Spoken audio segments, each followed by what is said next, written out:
Hi there, and welcome to this episode of Write With Me at IELTS Juice. As you can see, we are going to write a letter this time, and here is the prompt. As you can see, it says, you're studying for a qualification, and you would like some time off from your work to complete it. Let's go step by step. Let's just focus on the very first line. It says, you're studying for a qualification. So you you have taken the course and you're busy studying. It's present progressive. We're we're using this format of grammatical tense, and it's a qualification. We don't know what qualification it is. And that's the beauty of it, because you can now start thinking of a qualification, a certificate, a degree, a diploma, and you can come up with a name like an elementary certificate in coding, and you just name a code, for example, Python. So that's one. Or you can say an level 3, I don't know, mastery in CPR. So it's like a first aid act that you're getting that certificate for. Or I don't know, advanced certificate in business management and execution. It doesn't have to be one word. You can come up with a fancy long name. That's totally fine. Remember, it's a qualification, so you might as well make it fancy, and you can use good vocabulary here. Then it continues. It says, you would like some time off. Some time can be 2 days, 3 days, a week, to complete it. So you probably are going to sit a test. You have end of term exam. You're busy with, I don't know, such and such uh, project. And once you present the project and defend it and get the desired score, you will have the certificate. That is the end of the line. So you are very close to getting that certificate. All right, now let's continue. Write a letter to your manager. Remember, you know the name of your manager. Let's be realistic. You know who you are asking this favor from. You know your immediate manager. That's why your salutation will begin by saying, Dear Mr. Smith, Dear Ms. Johnson. Be careful with that. Unless IELTS tells us to start our letter by just saying to whom it may concern, or dear sir or madam. If IELTS instructs us clearly to start our letter by saying something, we start by saying that. Otherwise, realistically speaking, in this particular scenario, we know who our manager is. And in the letter, let's look at the 3 bullet points. You ask for some time off to complete the qualification. Then you suggest what you will do later at work if you have time off, and say how the qualification will help your job or your company. Now that's interesting. I love the 3rd bullet point. So let's create this scenario. Let's talk together. So you are working in a company, and at the same time you're studying. You have applied for that course, and it's now getting to the end. You are soon going to be issued a certificate, a diploma, a degree, showing that you have, well, done this project or this course, and you deserve this achievement, which is good news. You need to ask for a favor from your boss, so you write to the boss or your manager to give you some time off, but it's for a good cause. You're not going to just watch some TV and eat popcorn. You're going to invest in your time. You have already done the like 95% of the task is already done. It's only the last bits, and you want to just make sure everything is perfect. You want to sit the exam, you want to present the project, and you want to finalize it. And once you have that certificate, it's good for the individual, which is you, and the company. So that's the whole concept. I want you to start thinking about the type of company you are working in. Remember I told you about certificates? Now you start thinking what type of job you have. It's typically a 9 to 5 job, and you are, for example, a marketing manager, or maybe you're just responsible for sending emails, or something even more than that.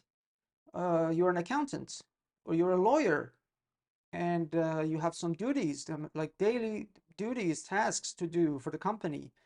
The company relies heavily on you. But at the same time, you are also want to improve. So you applied for this certain course, and once you have that course, it's going to benefit both you and the company.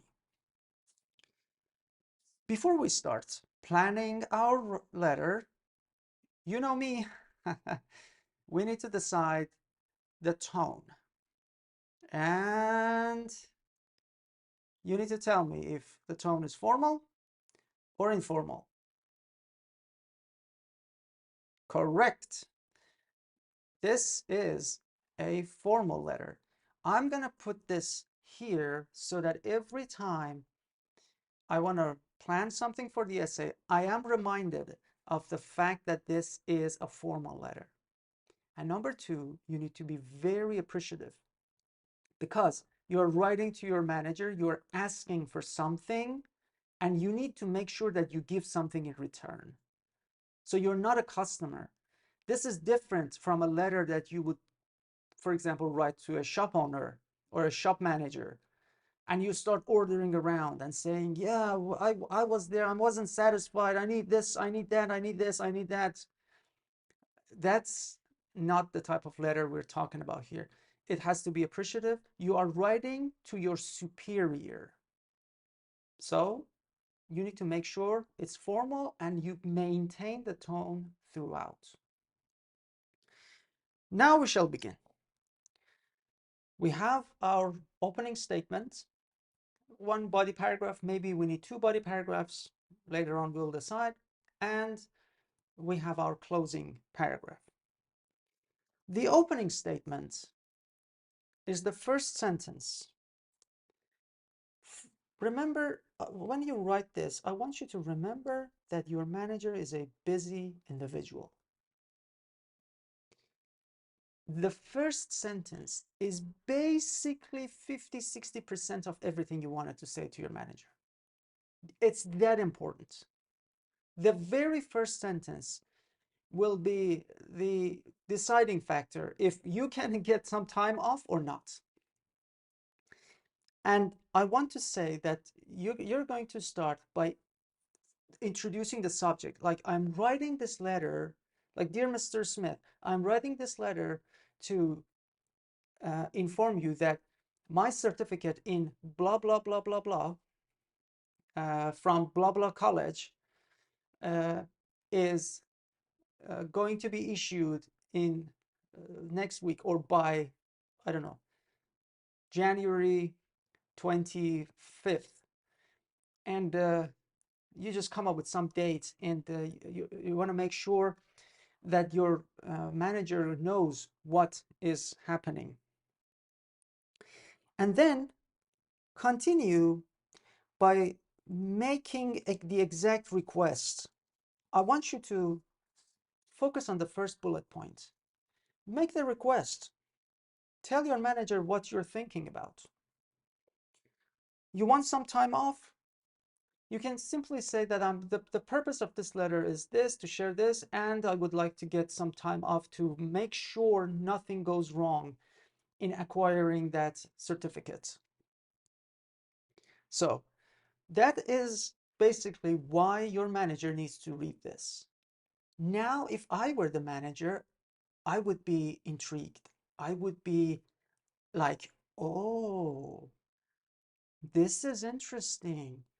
my employee has invested time in a certain course and all the hard work is done. 95% of it is done. Next week, I don't know, in the next 10 days, he or she is going to sit the test and get that certificate. It's so close. Now I'm more willing, I'm more excited to actually help and support. So don't worry about this. Be very straightforward, especially in your opening paragraph. Now, you can, of course, come up with some other sentences here, but I don't want to make this opening paragraph crowded as it is, so these two sentences will be enough. Let's focus on the second bullet point, which is going to go into our first body paragraph. It says suggest what you will do later at work if you have time off. Now, immediately after this, you are not going to sound like, yeah, I want this time off, and please just sign this and that, and goodbye. That's rude. You need to show your manager that you have already thought about that. So when you are going to ask for a time off, of course, you're asking it in advance. And once you come back with a certificate, there are certain actions you're going to take to compensate for the time lost here, so that the workflow, the tasks will remain unchallenged. Based on that, you can come up with an action. You can tell your manager, I would take this certain action. For example, once I come back, I will work 1 hour more than usual. Or I will work even on Saturdays and Sundays. That is one action you can take. You can also come up with another action. This is optional, but I would put both of them in one body paragraph in this letter. It's not an essay. Each action doesn't need a separate paragraph. You can put all actions under one umbrella term. And you basically give it a topic sentence that, yes, once I come back, once I receive the certificate, these are the actions I'm going to do. First is to compensate for the time lost. Second, I'm going to scan the certificate. I'm going to submit it to our LinkedIn channel. And based on that, we're going to apply for something. For example, we can get new contracts. We can apply for like a certain certificate to the municipality. Let me say you a real scenario. If you, in this certificate, you get a certificate in doing CPR. You're an accountant, yeah, but you're getting a CPR certificate from Red Cross. And what happens once you have that certificate? The company, I'm going to explain it later, but the company will become a safer place. In order to make sure that it's a safe place, you need to submit that this employee has CPR certificates among this team. And that means, for example, 20% of workforce has skill in CPR. So if something bad happens, before 911 arrives, before ambulance arrives, you can handle the situation and make sure it's a safe place. If you submit that, then, for example, municipality is going to label the company as a safe place to work, and you get a higher chance of, I don't know, employment, or you might get some tax reliefs later on. There are different benefits that come from, and I will talk about that later on, but I want you to make sure that you include the actions you are going to take. So you're going to work harder to compensate for the loss. You are going to submit the certificates into proper authorities. You might even want to start writing contracts to some people because you now have the certificate. You can get approval for a new subsector in your factory, in your company, and you can get permits and approvals for that. So this is important. You can come up with a third action, but that would just make it a little bit chunkier. And I don't want you to do that. It's much better that you have the actions and then you develop them properly. That way is more beneficial than just naming actions without proper explanation, examples, or development. Now, the third bullet point here, say how the qualification will help your job or company. I already explained what the benefits are. If it's only one benefit, make sure that this is going to be your closing paragraph, and as a closing statement, you can, this is an important element again, you can show the benefits and you can show that yes, there are benefits, there's a benefit, this is this major benefit for the company. This would work if the action, you already invested heavily in developing actions, but this is okay, but I don't like it. It's just me. I don't like it. I prefer that you introduce another body paragraph.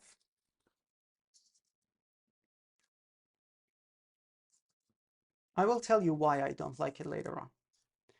Label it as the benefits for the company, and then say why you believe that this qualification will help your job or the company you work for. Why do I like it this way? Because now as a manager, I clearly see the value in letting you enjoy some time off and focus on getting that certificate. I clearly picture it. I can see, instead of signing some contracts, we can now sign larger contracts. Instead of dealing with high number of taxes, now we can reduce the amount of tax we pay because you have a certificate, because it's a safe place to work. I can see the benefits. And not just for IELTS, but in reality, make sure what you are presenting, what you are asking has some returns. And that's why, as you can also psychologically see this, you only make one request, but you're compensating it with two actions, and you're giving the company and the manager two benefits, two versus one. I just want, I mean, in simple terms, my dear manager, I only have one request, and in return, I'm going to make sure nothing happens, and I'm going to even compensate for that. Also, make sure you see these two benefits. Now, that is a selling point. This is good. This will increase the chances of you getting that time off and the certificate. You don't have to write two benefits. You can even do this with one benefit. My suggestion would be to make it two, so that the manager can see both the quantity and the quality of the value proposition here. And then you finish it by saying that, yes, this, I mean, the certificate, you need to paint a bright future. Take your boss to the future and show him or her that once you have this time off and you have the certificate, not only has nothing been changed, you can see that more benefits will come to the company. And that would mean your closing statements, never forget the value of thanking people. This is important. It's not just some sentence. You need to show how thankful you are. You need to show your gratitude. You need to say thank you, because it doesn't matter if I mean, you need to show, it doesn't matter if they give you the time off or not. You still value the fact that they read the letter, they will consider this. Hopefully they will give you a positive response. If they are not going to give you a positive response, that's not the end of the world. You still thank them for being supportive, for helping you, and you are the result of this letter will not change or determine your relationship with your manager. And that is really important.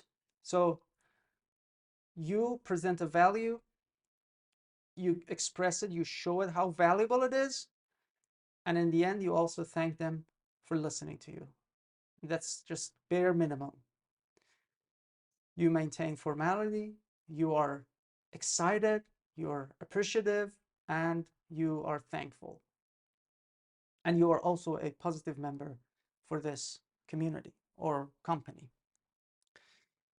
This is going to be the layout of your letter. Now, if you wish to see a sample on this done and improved, click over here. If you wish to see other letters assessed or essays like this, click over here. And remember, eat healthy.